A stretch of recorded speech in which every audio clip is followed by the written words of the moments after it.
You are a priest in the year 1396, standing in the cold, echoing nave of Westminster Abbey. The morning air clings damply to the ancient stone, seeping through your robes until even your bones feel chilled. Your breath rises like incense in the autumn light, drifting toward the towering vaults overhead where colored shafts of light spill through stained glass windows. The Abbey is no stranger to weddings, yet the energy today is unlike anything you have witnessed. There is an air of unease in the whispers of the gathered courtiers, as though they know that history itself is about to unfold in front of them.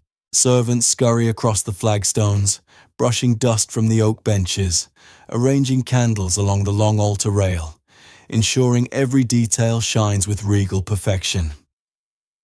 Yet beneath the polish, the atmosphere is tense.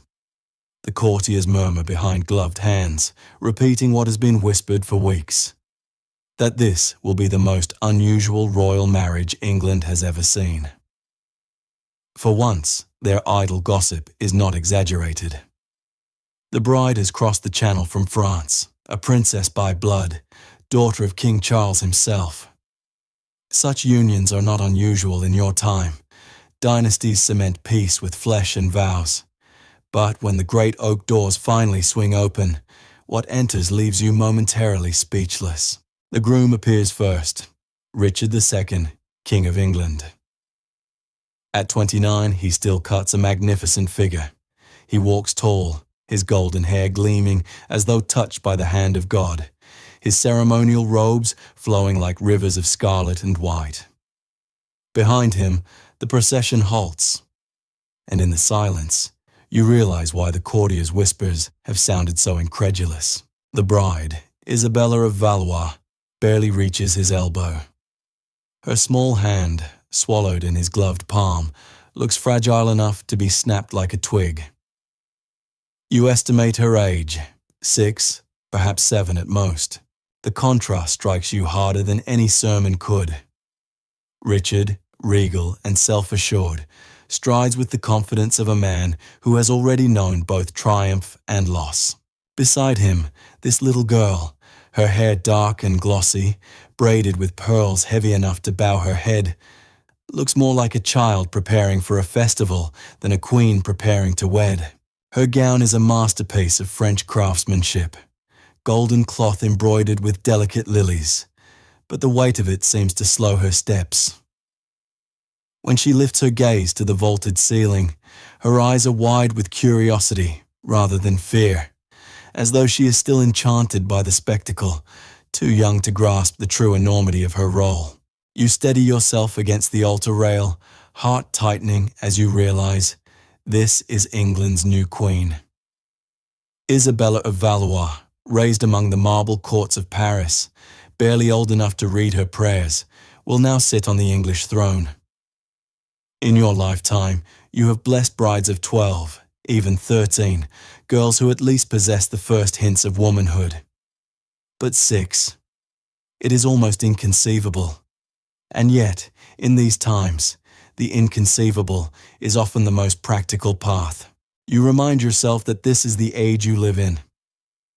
Childhood is brief, life is fragile, and death comes often without warning. The memory of the Black Death still clings like a shadow over every corner of Europe. Barely 50 years ago, half the kingdom was swallowed by pestilence. You buried entire families, rung bells for funerals day after day until your hands blistered. In such a world, kings and queens do not squander time. They seize alliances where they can, binding enemies together not just with treaties but with human lives. Marriage is not love here. It is strategy. And Isabella is not a bride in the modern sense. She is a living treaty, a small but invaluable piece in the chess match between England and France. When you glance at Richard's face as he guides her toward the altar, you are struck not by lust or cruelty, but by an expression softer than expected.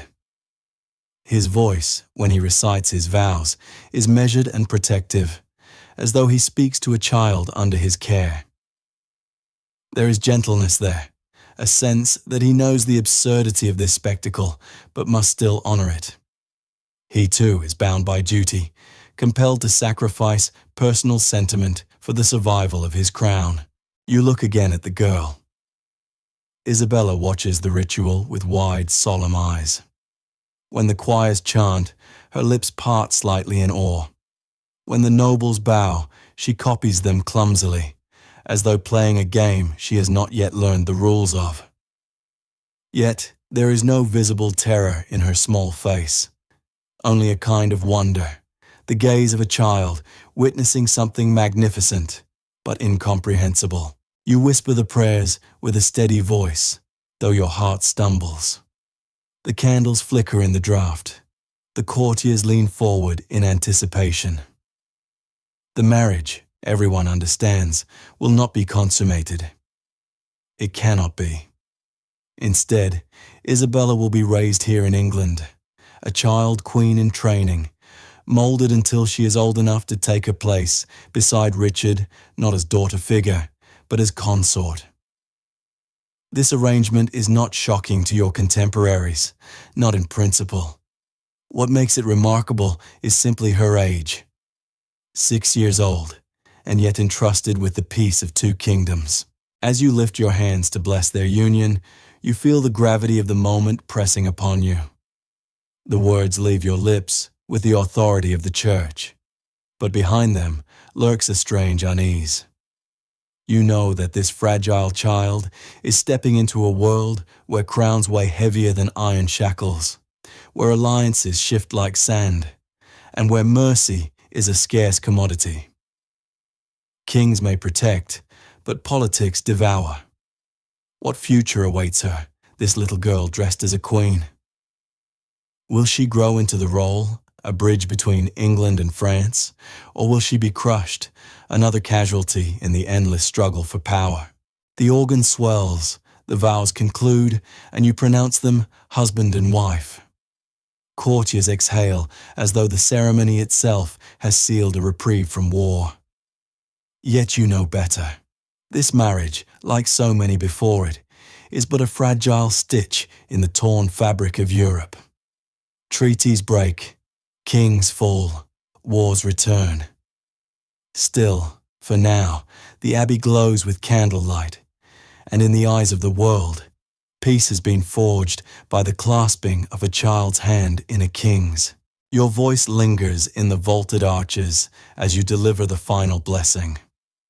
And as Richard leads his tiny bride down the length of the nave, your eyes follow her. In that small figure, you sense both hope and tragedy, the embodiment of medieval politics, where innocence itself can be pressed into service of crowns and kingdoms. History has given her a throne. Fate will decide what remains of her childhood. Isabella of Valois entered the world on November 9, 1389, within the polished stone walls of the Louvre Palace in Paris. Not yet a museum, but a fortress palace, buzzing with courtiers, musicians, and guards. The palace looked out over the slow grey waters of the Seine, its towers and battlements symbols of France's splendour, but also of its fragility. She was born a princess of one of Europe's most powerful dynasties, yet her cradle rested in the heart of a kingdom trembling on uncertain ground. Her father, King Charles VI of France, was at times a capable ruler, elegant in bearing, firm in counsel, noble in jousts. But there were days when the crown he wore pressed too heavily upon his mind. History remembers him as Charles the Mad, and even as Isabella grew, she would hear his name whispered with dread. His illness was unpredictable, a storm that arrived without warning, sometimes lasting for weeks, sometimes months. Courtiers never knew what face they would encounter when they approached their king, the wise monarch who passed fair judgments, or the broken man who shrieked at invisible assassins. When Isabella was still a child of 3, she began to notice the strange silences that fell over the palace before her father entered a room. Servants would exchange nervous glances, her nurses would quickly usher her and her siblings away. Sometimes she caught glimpses. Her father standing rigid in the corner, refusing to move for hours because he believed his body was made of glass. At other times, he would stagger through the halls, filthy and unwashed, claiming the courtiers who served him were plotting to murder him.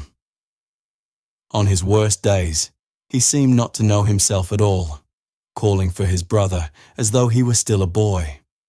Imagine being a little girl in that palace. One day, your father bouncing you on his knee, stroking your hair, presenting you with dolls carved from ivory. The next, seeing him collapse into paranoia, eyes wild, fleeing from shadows only he could see. For Isabella, love and fear mingled into confusion. She adored him when he was lucid, but she could never forget the moments when his madness turned the palace into a place of terror. Her mother, Queen Isabeau of Bavaria, filled the vacuum left by her husband's illness. She was beautiful, so the chronicles say, clever and shrewd. To some, she was a stabilizing force, a woman who took on the burden of rule when her husband could not. To others, she was calculating, a foreign-born queen with ambitions of her own. For Isabella, her mother was both comforter and strategist. In the queen's calculating eyes, her children were not only beloved sons and daughters, but also pawns, potential alliances waiting to be played on the chessboard of Europe. Isabella's early years were thus split between maternal affection and political grooming. When her mother smiled at her, it was often with tenderness, but sometimes with the cool gaze of a woman already considering which crown her daughter's hand might secure. That duality shaped Isabella from the beginning, cherished child, but also bargaining chip. Life in the French court was a mixture of splendor and instability. The great halls of the Louvre echoed with music, minstrels plucking their lutes while courtiers in velvet debated matters of war and inheritance. At feasts, long tables sagged under roasted swans and gilded pies. Children of the royal household were dressed in miniature finery, silks and jewels too heavy for their tiny frames. Isabella herself was known for her solemn beauty, with large dark eyes that seemed older than her years. Yet beneath the glitter, the kingdom trembled. France was still locked in the seemingly endless 100 Years' War against England. Entire provinces lay devastated by raids. Villages were burned, peasants displaced, fields left fallow. In Paris, rumors seeped through the palace walls. Stories of starvation in the countryside, of soldiers turned brigands, of families forced to sell their daughters to survive. Isabella's nursery was warm with tapestries and furs, but beyond those walls stretched a land weary of bloodshed. It was in this atmosphere, of grandeur and ruin, laughter and madness, that Isabella grew. At the age when most children are still shielded from life's harshness, she already lived with its contradictions. She would sit at her embroidery frame, diligently stitching patterns under her governess's watchful eye, while outside the chamber, her father might be screaming that he was pursued by demons. She would be kissed goodnight by her mother, only to overhear hushed discussions about alliances, dowries, and possible suitors for herself and her siblings. Childhood was a brief interlude, always overshadowed by politics. What makes her childhood particularly poignant is the way chroniclers describe her demeanor. Even as a little girl, Isabella seemed to watch the world with a kind of thoughtful stillness. Perhaps it was the effect of living in a court, where every word, every gesture mattered. Children, after all, absorb more than adults realize. Surrounded by secrecy, fear, and calculated ambition, Isabella learned early the value of silence and observation. Historians sometimes paint Charles VI's madness as an isolated tragedy. But for Isabella and her siblings, it was not just their father's affliction. It was the air they breathed.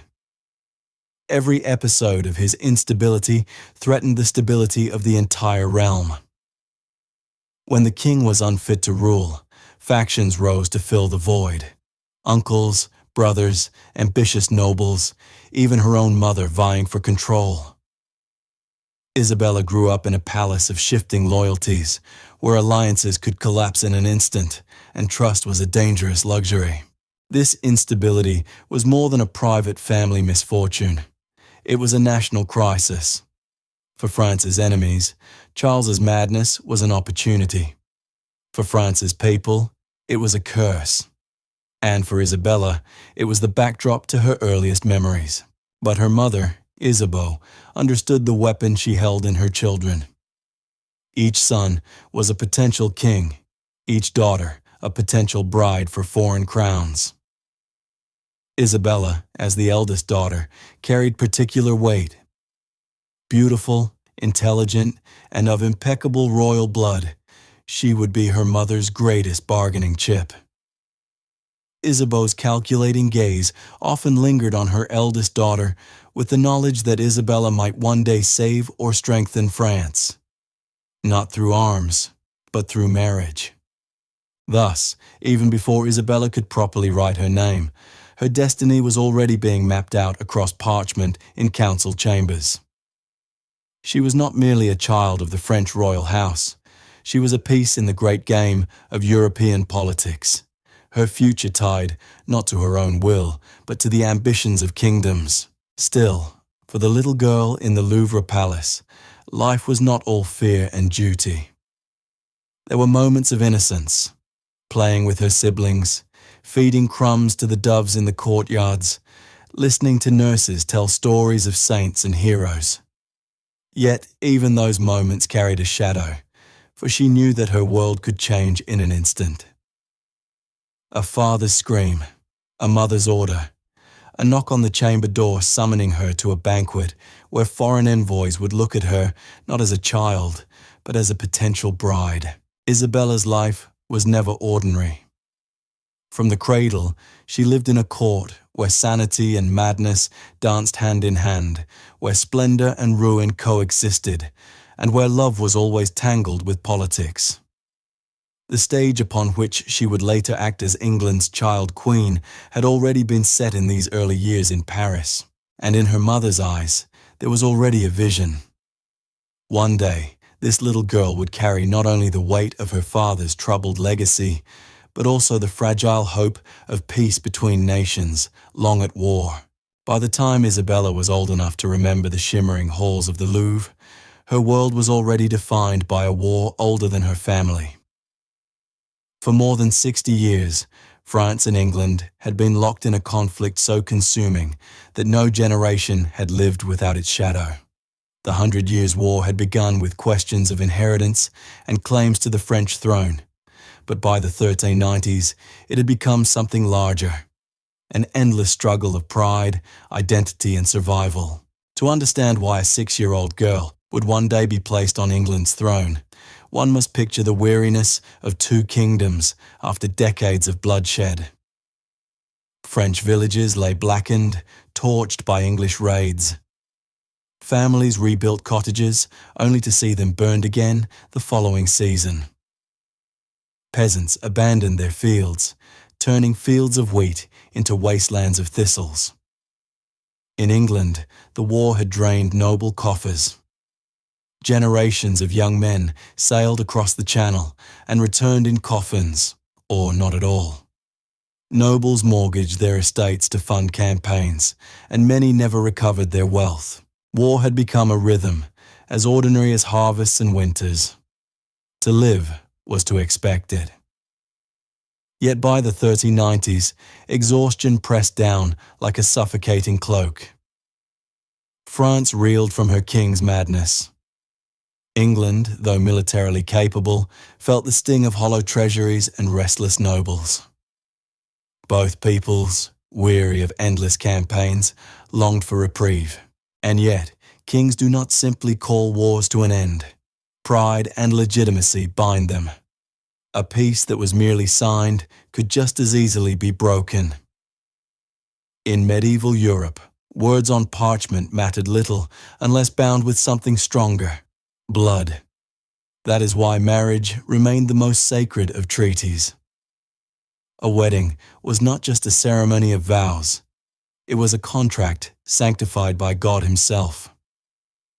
When two royal houses joined their bloodlines, they joined their destinies. This was the world Isabella was born to serve. Across the Channel, Richard II of England mourned. The year before Isabella's name first entered English whispers, the king had suffered the deepest loss of his life.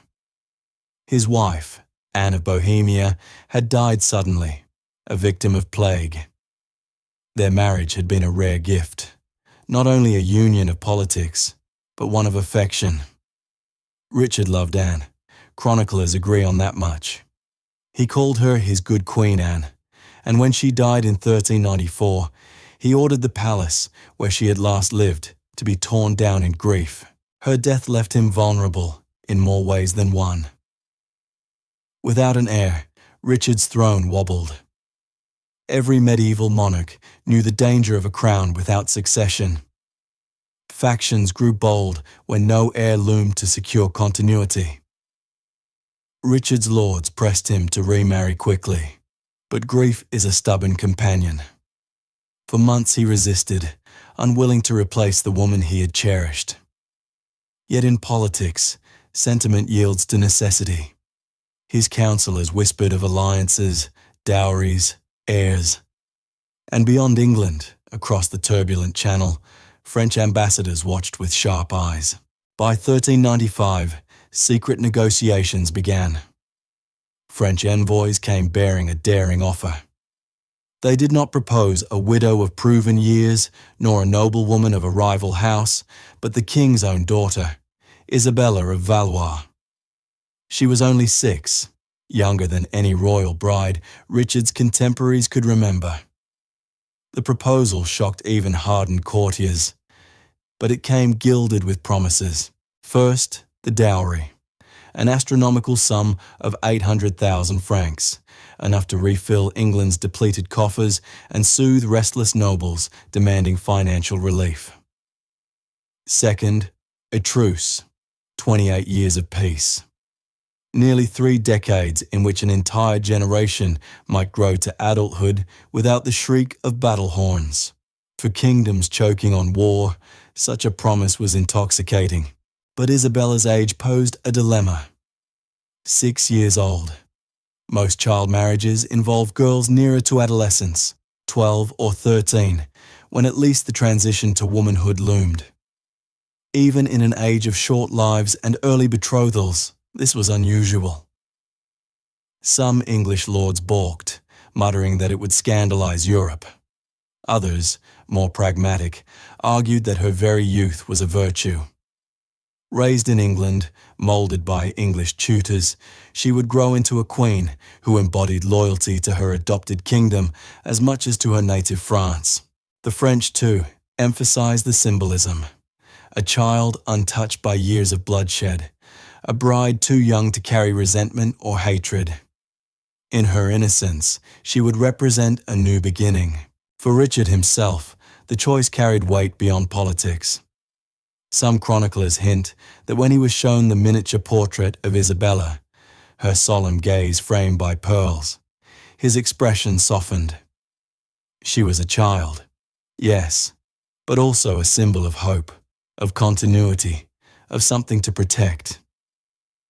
To a man who had lost both wife and heir, perhaps there was comfort in the thought of being guardian as much as husband.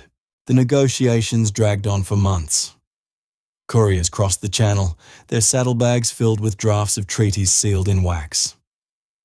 Every detail of Isabella's future was debated. Would she retain her French ladies-in-waiting?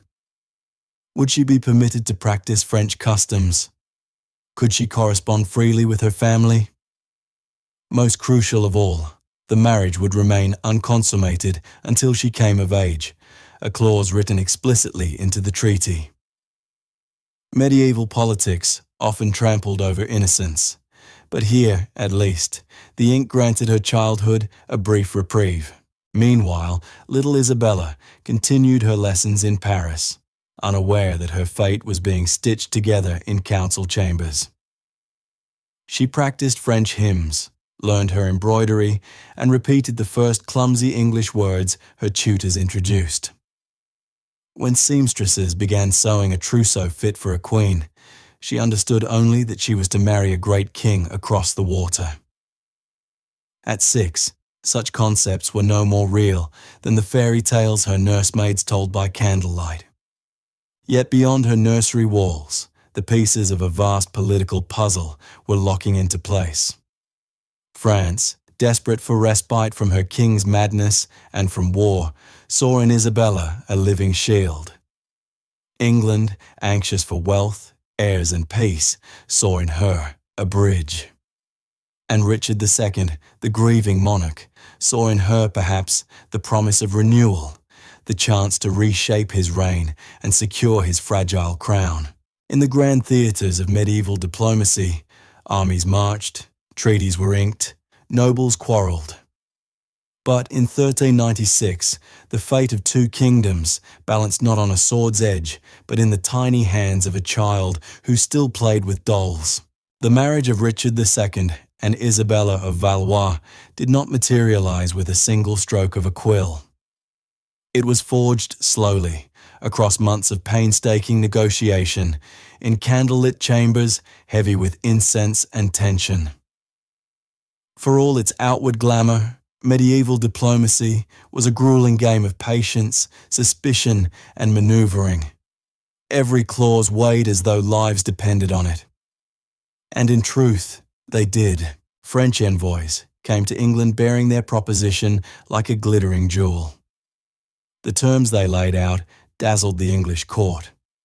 A massive dowry of 800,000 francs, a truce of 28 years, and the symbolic uniting of two ancient enemies through marriage.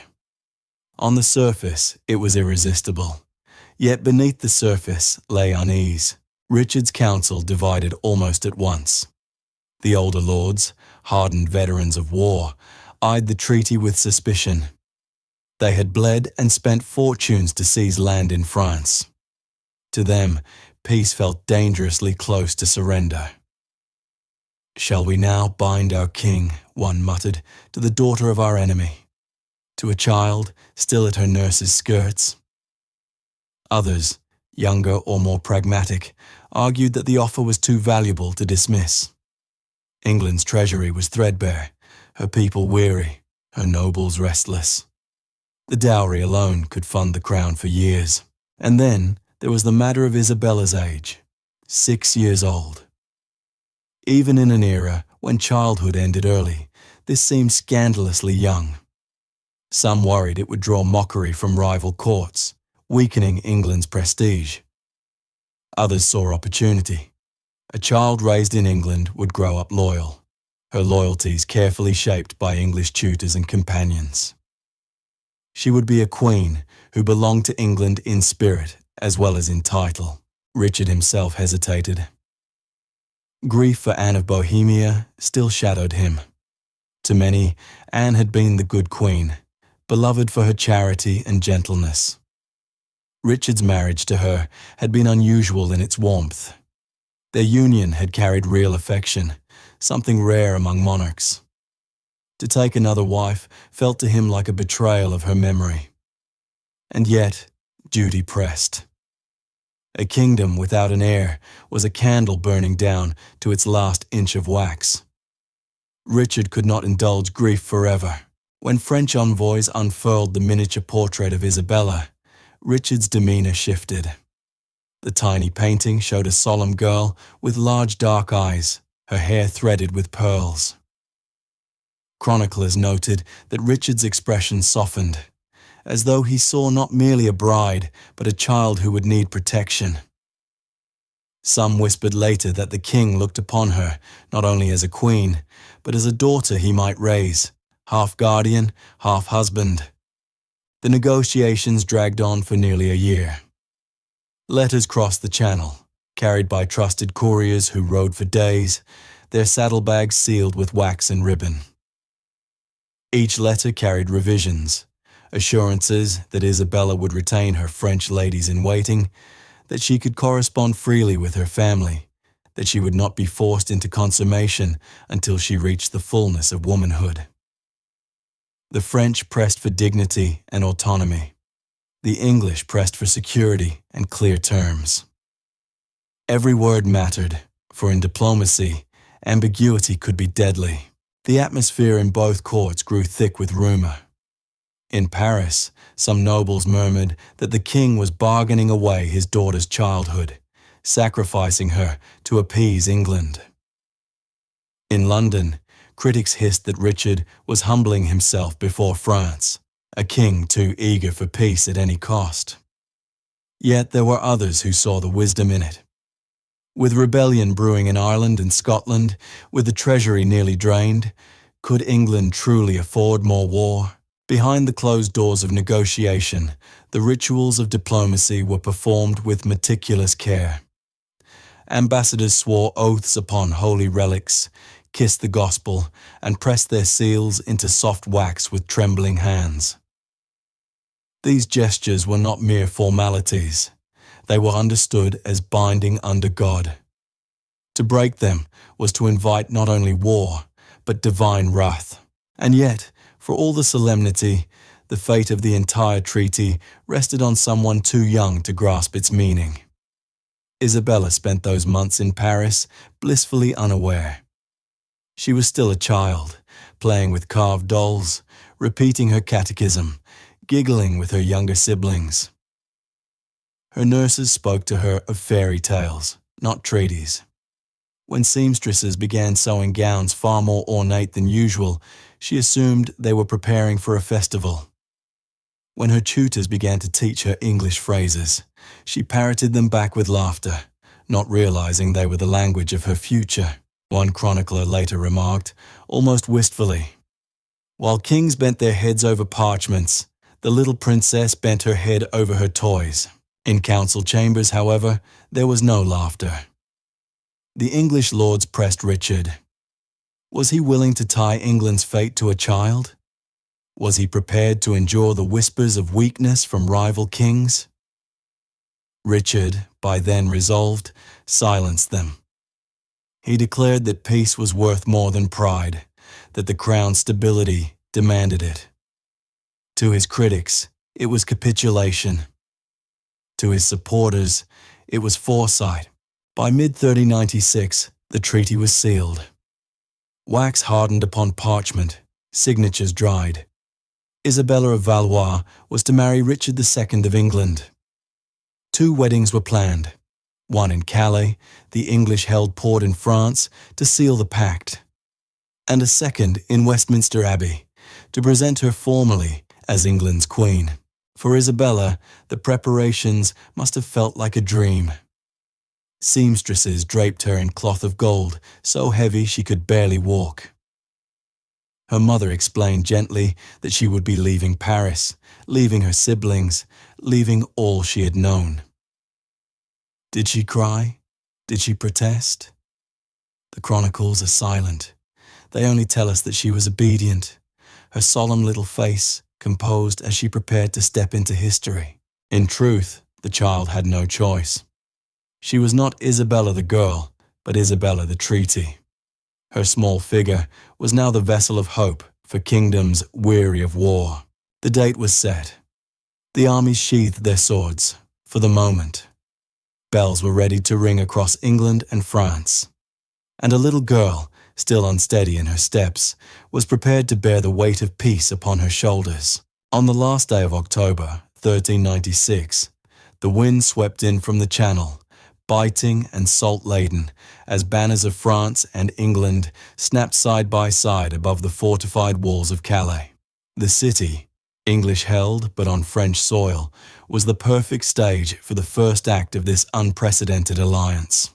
Within the stone halls of Calais Castle, courtiers gathered in anticipation, their velvet sleeves brushing against armor, their hushed voices echoing off the arched ceilings. Here, under the watchful eyes of nobles from both kingdoms, Isabella of Valois became Richard's wife for the first time. She was 7 now, her birthday having passed just weeks before, but still a child, her head barely higher than the tables, groaning with feasting platters. Chroniclers describe her clad in a gown woven of cloth of gold, its embroidery so heavy with pearls and jewels that she could not manage its weight without the hands of attendants lifting her train.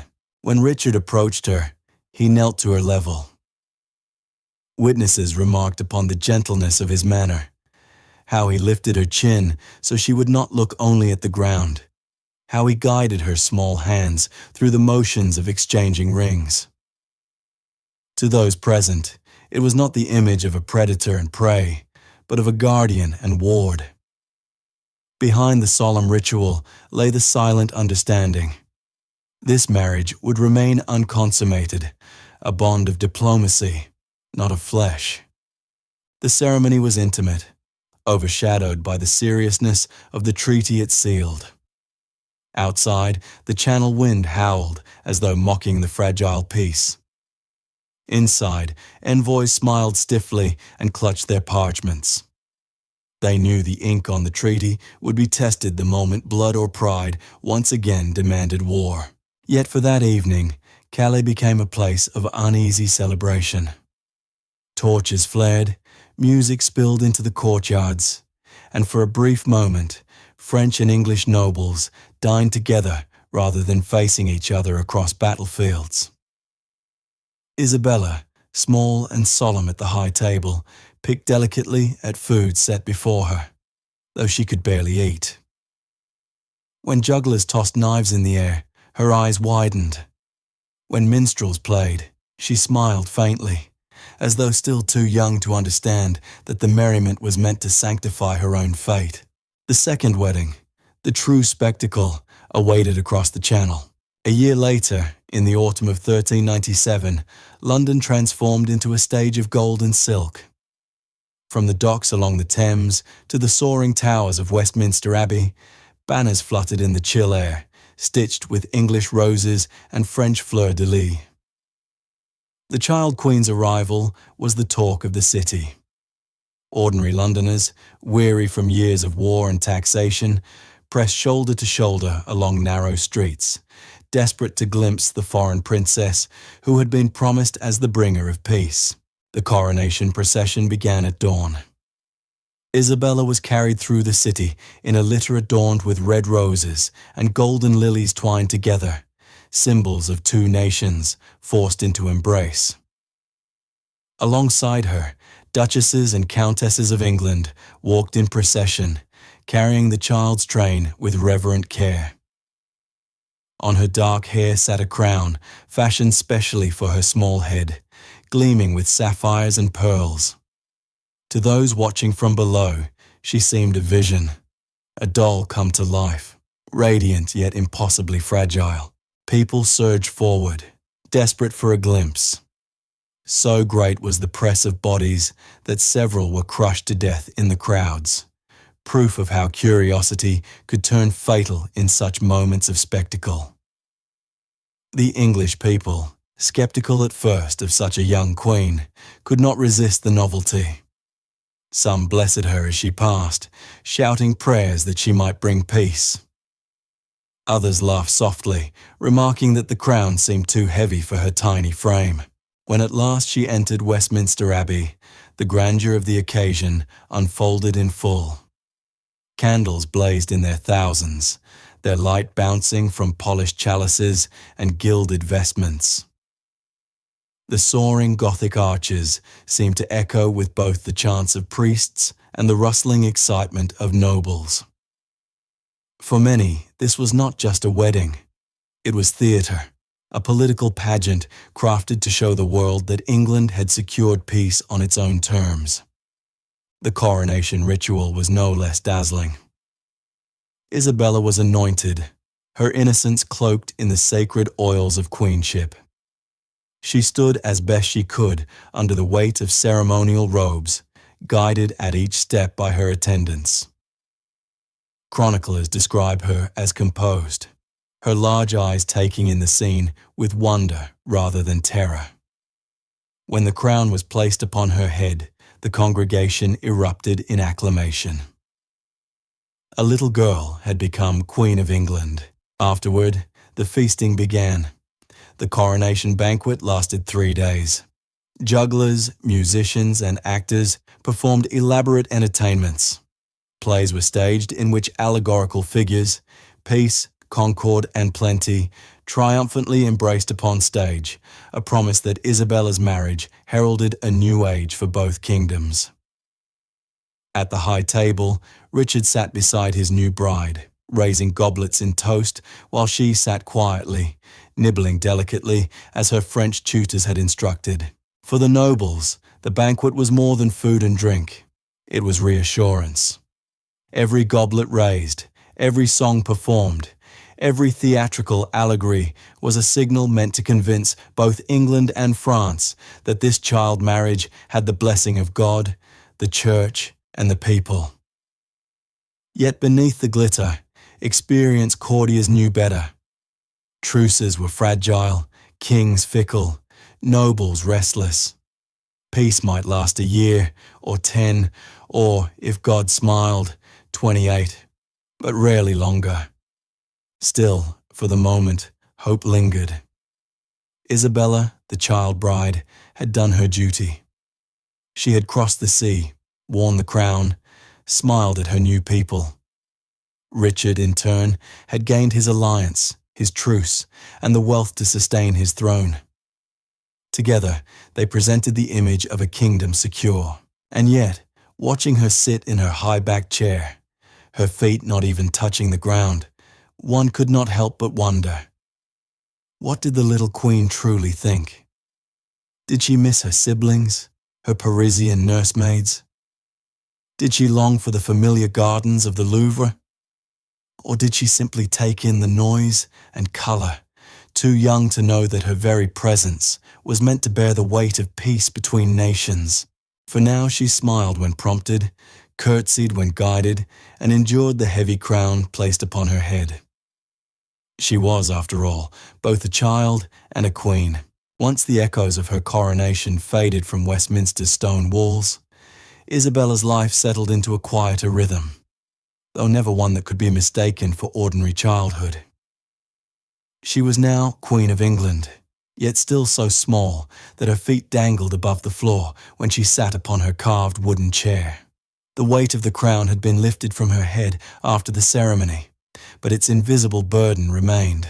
Richard installed his young bride in her own set of chambers at Westminster Palace. The apartments were carefully arranged to blend her French upbringing with her new English responsibilities. Her household included both French attendants, nurses and ladies who had accompanied her across the Channel, and English noblewomen chosen for their loyalty to the crown. It was a delicate balance. Enough French companions to comfort the child with the sounds of her native tongue, but enough English guardians to begin shaping her into the queen she was expected to become. Her days were tightly ordered. Mornings began with lessons. Tutors instructed her in languages, teaching her to move from French into the clipped syllables of English. At first, her attempts provoked laughter from the English attendants, but Isabella was quick-witted, determined to master this foreign tongue. By the time she was 8, she could already greet visitors and hold basic conversations in English, her accent softened by careful correction.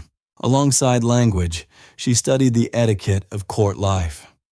She learned how to curtsy in the English fashion, deeper than in France, and how to handle a goblet of wine with grace rather than reach for ale, which was considered less refined at the English table. She practiced the art of needlework, her small fingers pricking against fine silks, and she was instructed in music. The child queen was often seen sitting by the hearth, plucking timid notes on a small harp, while her governess corrected her posture. Richard himself took a strikingly active role in her upbringing. Despite the 23 years between them, he did not treat Isabella coldly or distantly.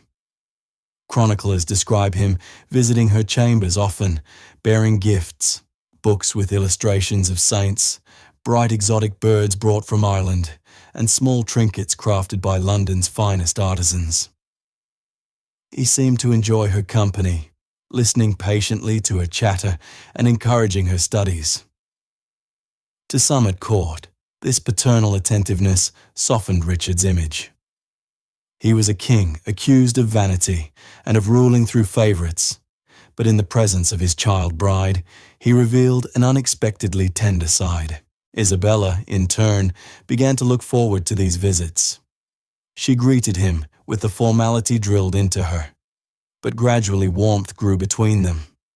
She was clever enough to sense that she was not merely a daughter to him, nor fully a wife, but something unusual, a symbol of peace and hope, whom he also seemed to genuinely care for. When she smiled at him, it was with the mixture of a child's trust and a queen's practiced composure. The other children of the royal household also played a vital role in her adjustment. Medieval courts were rarely places where children grew up in isolation. Noble sons and daughters were often sent to be raised in the households of kings, learning together as pages, companions, or ladies-in-waiting. Isabella quickly formed bonds with several of these young companions, most notably Margaret Holland, the daughter of one of Richard's half-brothers. Margaret was just 2 years older, but to Isabella she seemed vastly more sophisticated. Margaret knew the subtleties of court life, the unspoken hierarchies, the petty rivalries between attendants. She taught Isabella children's games in English, whispered which ladies could be trusted with secrets, and explained why certain nobles bowed more deeply than others. Together, the girls stitched embroidery, played at riddles, and wandered in the private gardens where roses grew thick along the palace walls. It was during these games that Isabella began to glimpse the realities beneath the surface of her new world. She once asked Margaret why the English nobles always seemed to watch one another so carefully, their eyes sharp as hawks.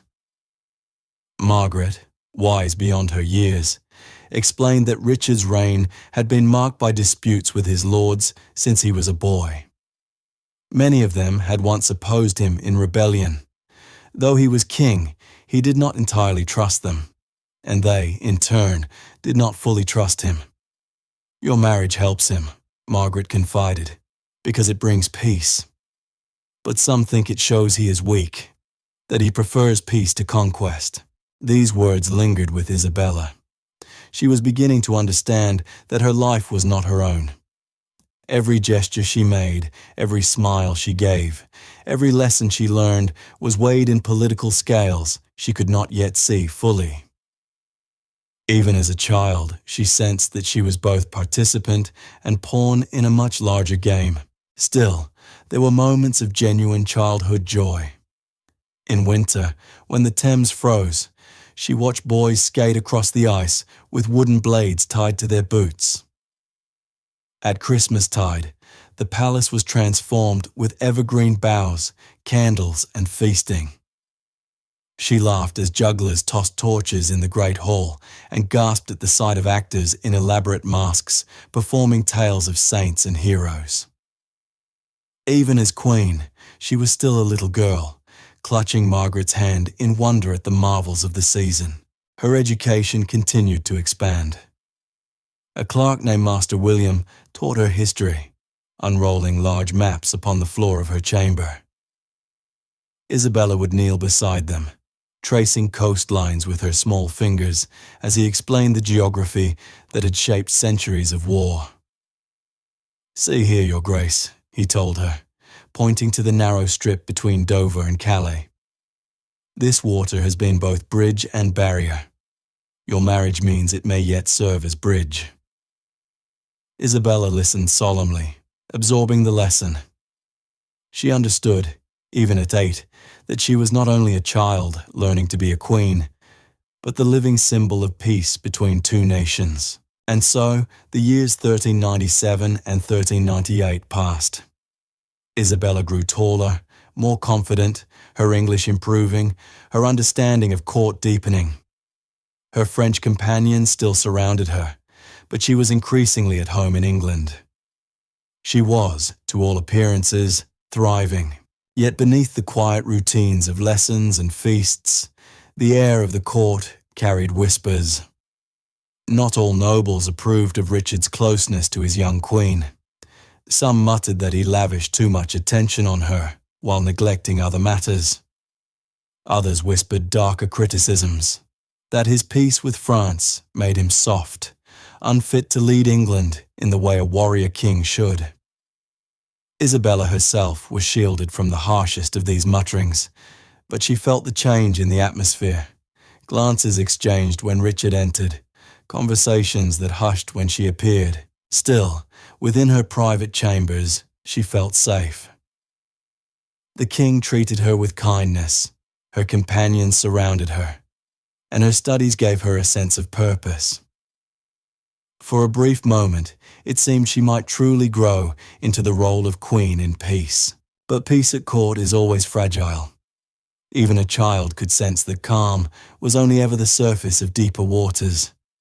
Isabella's world, stable for these few precious years, would soon be shaken by forces far beyond her control. By the spring of 1399, a new unease threaded its way through the corridors of Westminster. Isabella, now 9 years old, sensed it long before anyone explained it to her.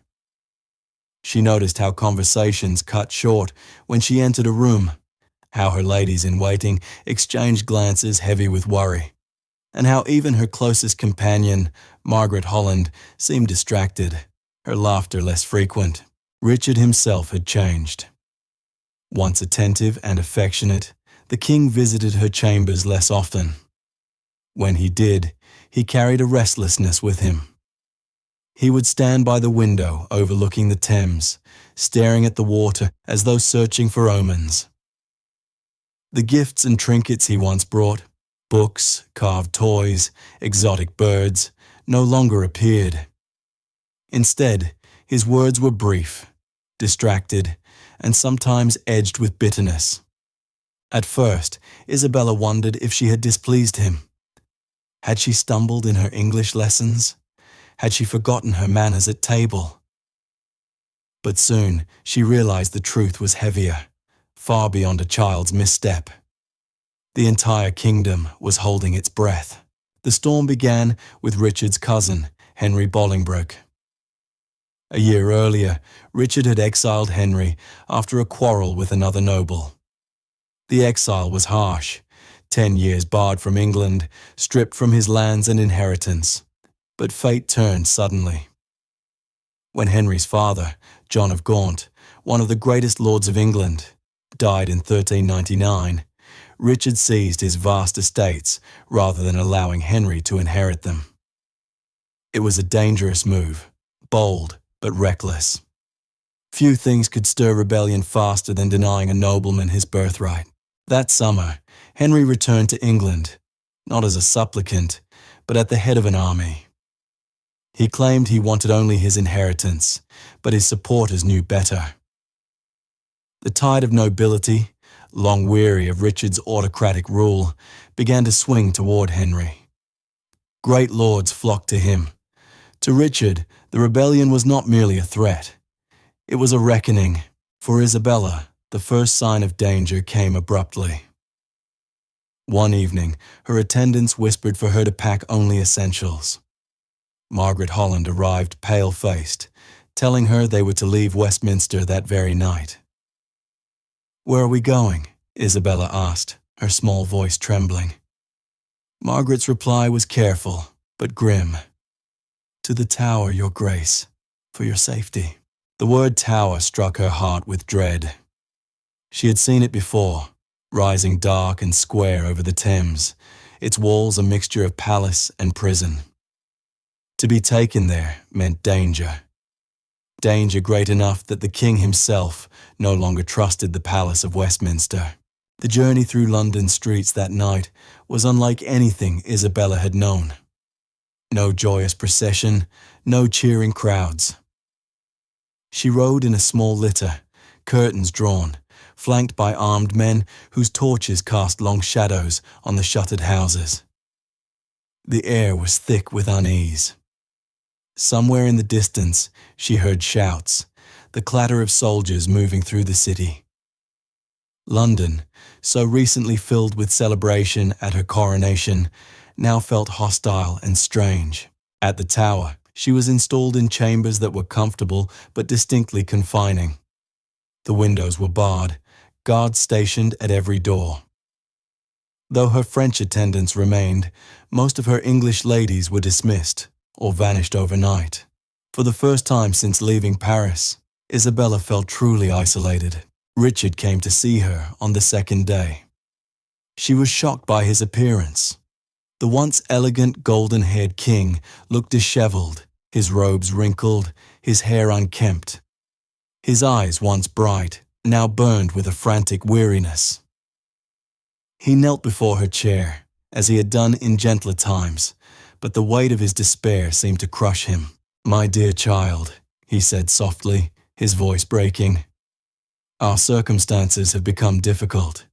There are those who question my right to rule. They wish to undo the peace we have built." Isabella, though still a child, had grown sharper in her years at court. She asked directly, "Are you still king?" Richard's smile was bitter.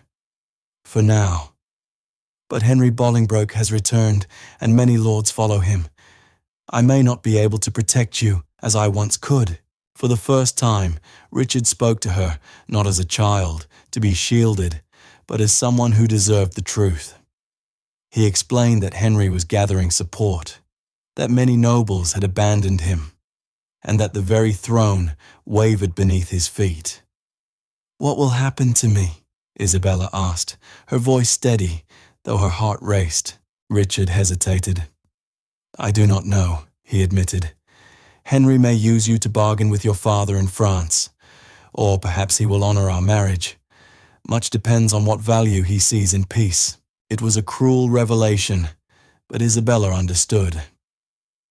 She had been taught enough by her tutors and Margaret to grasp the truth. She was no longer merely a child queen. She was a pawn, a piece on the board of kings, her worth measured not in affection, but in treaties. The days in the Tower passed in tense silence. Outside her barred windows, she could hear the distant hum of the city, though news rarely reached her. Rumors crept in through whispers.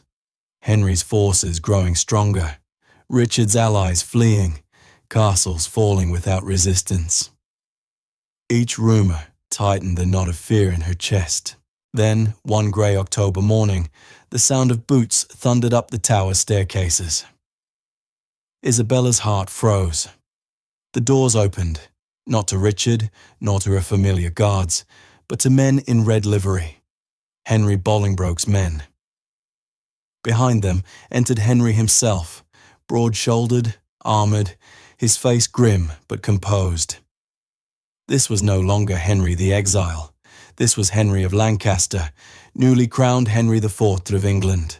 Isabella rose from her chair and curtsied deeply, her small form trembling. Henry studied her with calculating eyes, taking in her dignity, her poise. After a pause, he spoke formally. "Your Grace, I regret that circumstances require us to speak under such conditions." Isabella met his gaze with surprising boldness for a 9-year-old. "What has become of the king?" she asked, meaning Richard. Henry's reply was blunt. "Richard of Bordeaux is no longer king. He has abdicated in my favor." The words hung in the air like a tolling bell. Isabella understood enough to know abdication was no gift. Richard had been forced from his throne, and if an anointed king could be cast aside, what hope did a child queen have? "What becomes of me?" she asked quietly. Henry's expression remained unreadable. "That," he said, "depends on many things.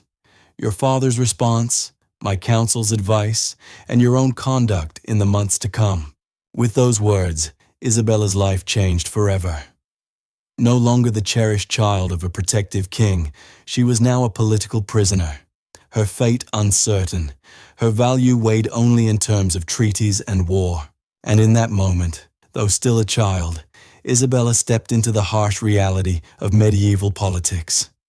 Crowns could fall, oaths could shatter, and even a queen's future could be written not in gold, but in blood. The Tower of London was never meant to be a home, and Isabella felt its weight with every passing day. Though she was treated with courtesy, her reality had shifted overnight. Once, she had been the cherished bride of a king, visited with gifts and kindness. Now, she was the possession of his usurper, valuable not for herself, but for what she represented. Henry IV moved quickly to secure his throne. He had forced Richard's abdication, placed the crown upon his own head, and summoned nobles to swear loyalty. Yet Isabella remained a puzzle.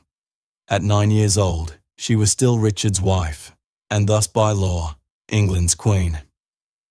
To discard her too hastily would risk offending France. To keep her in captivity was expensive and politically dangerous. She was, in every sense, a living bargaining chip. Within her chambers, Isabella learned to walk the thin line between defiance and compliance. Her French ladies-in-waiting, among the few attendants permitted to stay, urged her to remember her dignity. "You are still queen," Madame de Courcy reminded her. "Do not forget it. He may wear the crown, but he has not dared to dissolve your marriage." These words became a shield for Isabella. She refused to be addressed as anything less than queen, carrying herself with solemn courtesy even as the walls of her confinement pressed closer. Henry himself visited her only once in those first weeks.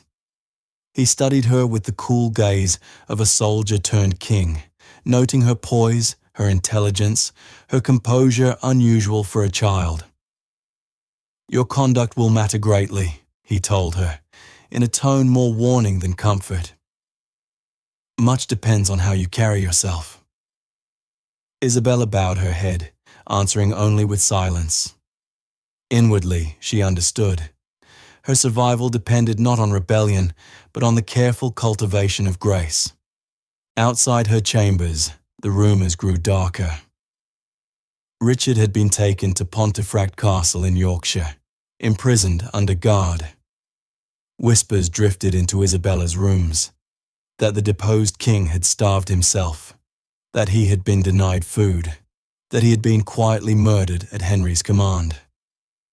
The truth was hidden, shrouded in secrecy. For Isabella, the uncertainty was torment. She had never loved Richard as a wife might love a husband. She was too young for that. But he had been her protector, her father figure in a foreign land, the one who had knelt to her level and guided her small hands through a wedding ring. Now he was gone. When word finally came in, early 1400, that Richard was dead, Isabella wept. She wept not only for the man, but for the last tether to stability she had known in England. His death confirmed what she already suspected.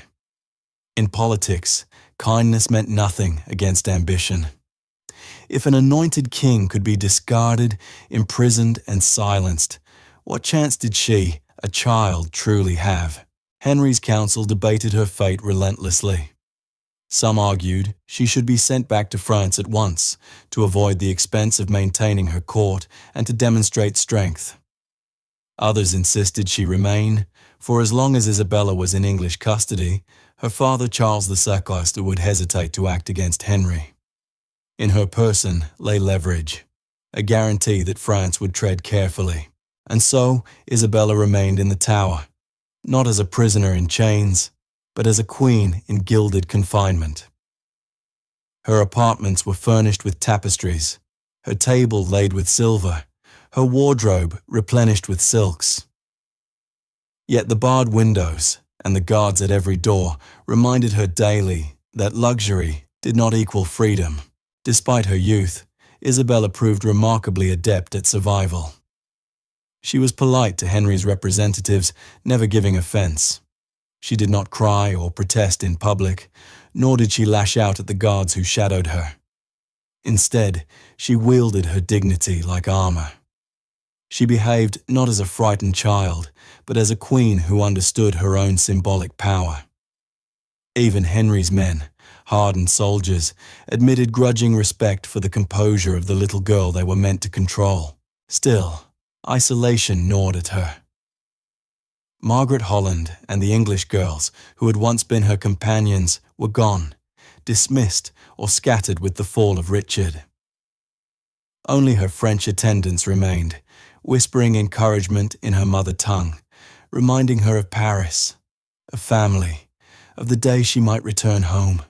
Sometimes Isabella would sit by the narrow window of her chamber, gazing across the grey Thames, longing for the sound of the bells of Notre Dame, for the familiar courtyards of the Louvre, for a life before politics had consumed her. Her greatest trial came not from confinement itself, but from the ultimatum Henry's council placed before her. By the spring of 1400, they proposed she be allowed to return to France, but only if she acknowledged Henry as the rightful King of England, thereby renouncing any claim she might hold as Richard's widow. It was a masterstroke of politics. If she agreed, Henry's rule would gain legitimacy in the eyes of Europe. If she refused, she would remain a captive, her very existence a thorn in his side. Isabella wrestled with the choice. To return to France was her deepest desire, but at what cost? To renounce Richard's memory felt like betrayal. He had treated her with kindness. He had secured peace with her father. To accept Henry's terms would mean admitting that her marriage, her coronation, her years in England had all been nothing more than a failed experiment. And yet, she was only 10. How long could she endure confinement? How long before Henry grew tired of her presence and decided she was more dangerous alive than gone? Her French attendants counseled caution. "Remember who you are," Madame de Courcy urged. "You are still queen. Do not give away your dignity for the comfort of going home." Isabella, though young, absorbed these lessons with the gravity of one far older. She learned the bitter truth. Her value was not as a person, but as a symbol. As long as she remained Richard's widow, she held power, however fragile. The weeks passed in uncertainty. The shadow of Richard's death haunted her dreams. Sometimes she awoke convinced she could still hear his voice, gentle as he had spoken to her in Westminster, telling her she must be brave. By day, she carried herself with composure, greeting Henry's envoys with measured courtesy, never faltering. By night, she wept quietly into her pillow, a child grieving in the only privacy she had left. In those days, Isabella's story was that of a girl suspended between two worlds, not free enough to return to her family, not powerful enough to shape her own destiny, but still too important to be discarded. She was not merely Isabella of Valois. She was the widow of a king, a thread that bound England and France in uneasy truce. And though she could not know it yet, her captivity was only the beginning of her second transformation. Soon, she would leave the Tower, not as England's queen, but as a bargaining chip returning to her mother's court. A child already aged by politics, already carrying scars invisible but deep. The summer of 1401 brought Isabella's long-awaited release. After months of fraught debate, Henry IV yielded to the inevitable. The little queen would be returned to France. The official terms were deliberately vague, allowing both sides to save face. England could claim she left of her own accord, implicitly acknowledging Henry's reign. France could declare she had been recovered, rescued from the usurper's hands. Either way, the fragile peace still held, for the moment. The journey back across the Channel was bittersweet. Isabella, not yet 12, had spent nearly 5 years in England. Westminster's vaulted halls, the gardens where she played with Margaret Holland, the chambers where Richard had visited her, all these had become part of her childhood. Now she left them behind forever. As the ship bore her toward the French coast, she leaned against the rail, the salt spray stinging her cheeks, wondering whether she was going home or entering yet another exile. Paris received her with ceremony, but also with scrutiny. Courtiers flocked to see her, curious about the girl who had once worn the crown of England. Some saw her as a victim, others as a political prize. Many whispered about what she might reveal of English politics, defences, and divisions. Isabella, who had learned the art of guarded speech in the Tower, answered carefully. She gave only what was safe, never betraying confidences, never speaking rashly. Her reunion with her parents was complicated. King Charles VI was deep in one of his dark periods of madness when Isabella arrived. He failed to recognize her at first, mistaking her for another courtier, then lapsed into long silences, where he stared into the distance, muttering of enemies made of glass. For a child who had clung to memories of her father, the meeting was a cruel disillusionment. When, weeks later, he emerged lucid, he seemed bewildered by her presence, as though he had forgotten she had ever been married at all. Her mother, Isabella of Bavaria, greeted her with more warmth, but also with calculation. Isabella was no longer merely a daughter, she was a valuable asset. The Queen of France saw her as a potential bargaining chip in future negotiations, her status as the widow of an English king giving her a certain diplomatic gravity. "You have lived where few French women have lived," Isabeau reminded her. "You know their ways. That will be useful." For Isabella, the words were both comfort and warning. Her adjustment to life in France was not easy. The Paris of her childhood seemed foreign now. She had learned to speak English with a courtly accent, to favor English customs and fashions. Even her French bore the trace of another rhythm. Some courtiers mocked her as the English queen, others doubted her loyalties. Isabella learned quickly to navigate the suspicions, using the same composure that had carried her through confinement in London. In these years, she grew from child to young woman. She was no longer the wide-eyed girl who had worn a crown too large for her head. She had learned sorrow, loss, and the precariousness of power. Yet she had also learned dignity.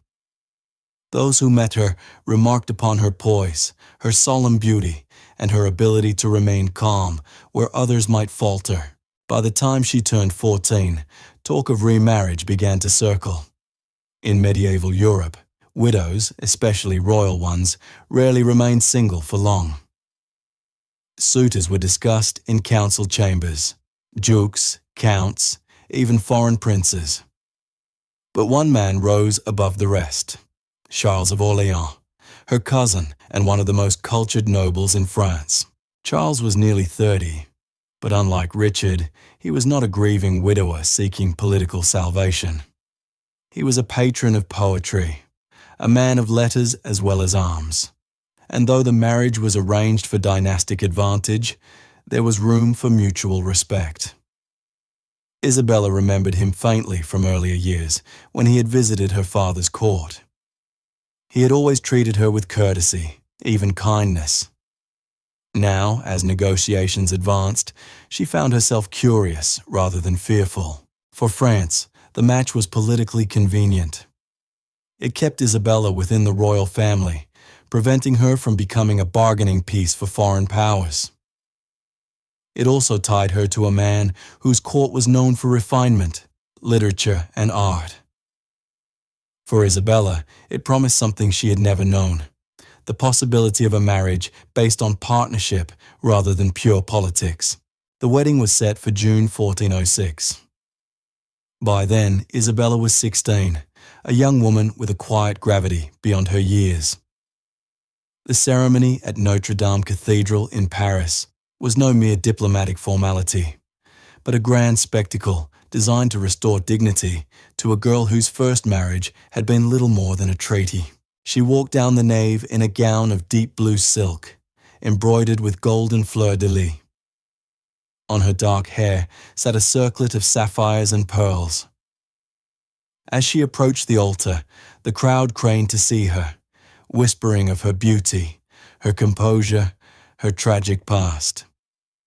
Yet Isabella held herself with serene confidence. She was no longer a frightened child guided by attendants. She walked with measured steps, her gaze steady, her chin high. Charles of Orléans waited for her at the altar, dressed in his finest robes. Unlike Richard, he did not need to kneel to her level.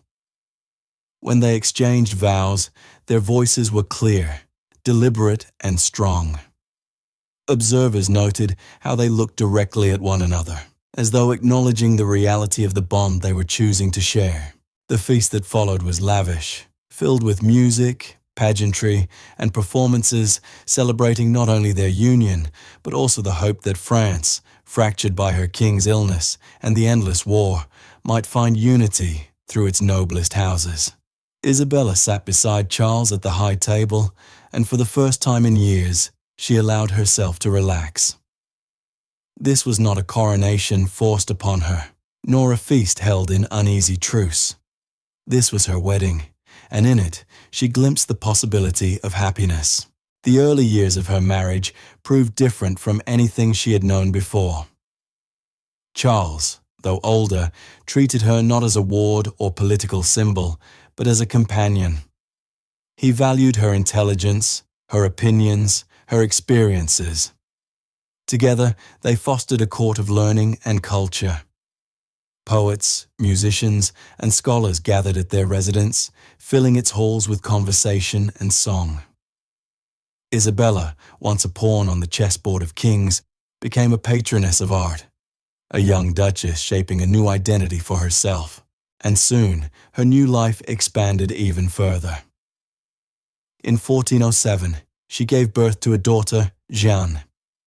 For Isabella, the child was more than an heir.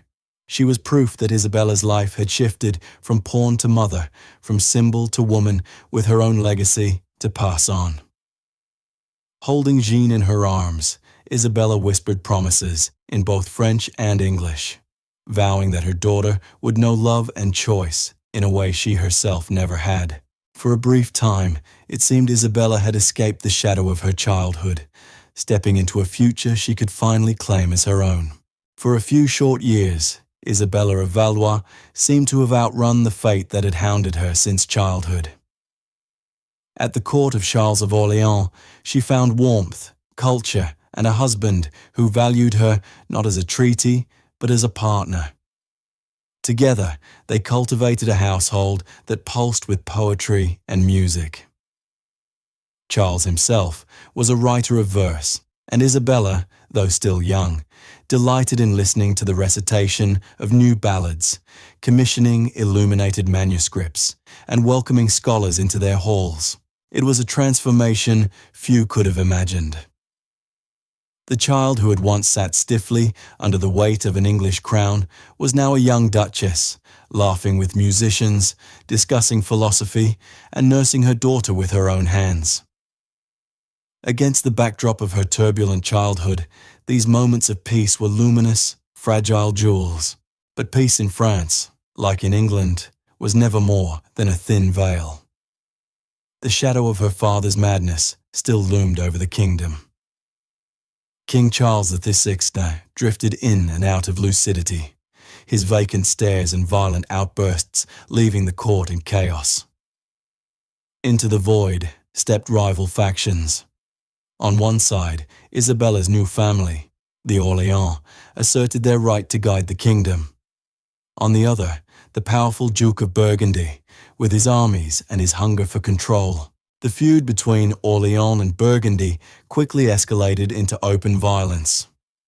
Paris became a city of daggers and whispers, its streets choked with tension. In November 1407, Isabella's father-in-law, Louis of Orléans, was brutally assassinated on the streets of Paris by Burgundian agents. His blood stained the cobblestones, and with it, the last pretense of civility between the two factions. Isabella, now 18, watched her husband transformed by grief and rage. Charles inherited his father's titles and his enemies. The court that had once been filled with troubadours and scholars now bristled with guards. Letters from allies came sealed with desperate pleas for aid. Isabella's life shifted again, from Duchess of Leisure to partner in survival. While Charles raised armies, she managed estates, directed supplies, and maintained fragile alliances. Those who encountered her were struck by her composure.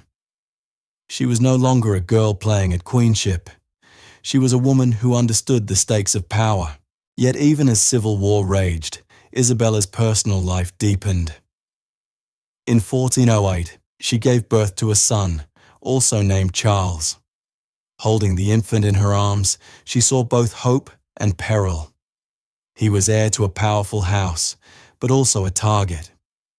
She poured herself into his care, just as she had with her daughter Jeanne, insisting on overseeing their upbringing with a tenderness that contrasted sharply with the cold calculations of her own childhood, but happiness was fleeting.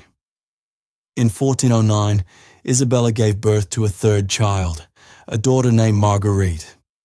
The labor was brutal. Complications left her weakened, hovering near death. For days, the court prayed for her recovery. Charles sat by her bedside, the young poet Druck, now a husband racked by fear. Isabella survived, but the ordeal scarred her body. She never fully regained her strength. Her physicians warned her solemnly. Another pregnancy could kill her. It was advice both she and Charles heeded, but it cast a shadow over their intimacy. Isabella, once so full of life, now moved through her days with a quiet fragility. Illness visited her often, lingering fevers, a cough that refused to fade. To those who knew her, it seemed the trials of her childhood, the stress of politics, and the toll of childbirth had finally begun to claim her. Still, Isabella did not retreat. Even in poor health, she continued her duties as Duchess. She corresponded with allies, managed her household, and even acted as mediator during brief attempts to heal the rift between Orléans and Burgundy. Her voice carried weight, not because of armies, but because of her reputation for dignity and fairness. Some began to speak of her as a peacemaker, a woman who embodied the hope of reconciliation in a divided kingdom, but her strength was ebbing. By the summer of 1409, Isabella's cough had worsened. She grew pale, her movements slower, her once bright eyes clouded with exhaustion. Chroniclers describe her as wasting away, her body consumed by what modern historians believe was likely tuberculosis. Even so, she insisted on continuing her duties, refusing to be seen as weak.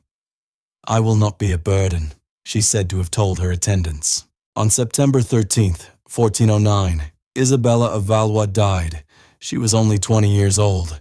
Her death sent ripples through France. Bells tolled across Paris, their echoes heavy with sorrow. Courtiers who had once dismissed her as a child pawn now mourned her as a woman of courage and grace. Her funeral procession wound through the city, a river of black-clad mourners following the carriage that bore her body. She was laid to rest at the Celestine convent in Paris, her coffin draped with lilies and roses, symbols of the two nations her life had bridged. For Charles of Orléans, the loss was devastating. He had loved her deeply, not only as wife, but as confidant and partner.